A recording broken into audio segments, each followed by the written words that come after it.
来继续来看这个交通部推出的暖冬旅游的补助，效果不止也好。所以交通部长林佳龙讲，接落来要提出8亿的预算，补助4月的春游专案。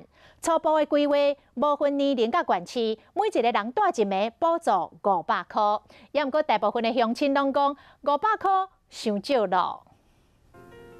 4月份想要收回金国，通出国伫国内旅游机会得到补助。观光局伫这补助暖冬游了后，交通部长林佳龙表示，4月春游要推出的提供大枚补贴。4月要推出，那这次的特色，我们除了补助，包括旅行社或者是这些旅馆以外，我们也跟地方政府，鼓励他们也提案，能够扩大这个效应。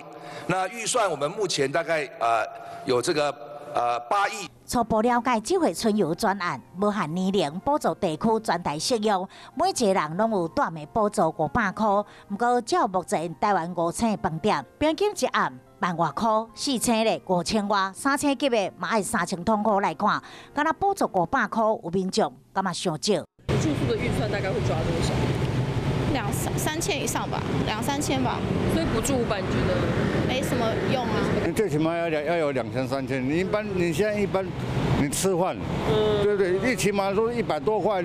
我问你，你说你补助500块干什么？我这样问你嘛。 过去暖冬游补助方案带动整体大枚率提高20%到30%，有20万名的团客，286万的自助客伫国内旅游，创造115亿的商机。3月、4月旅游淡季，搁再继续推出，就是希望会当延续暖冬游的热度。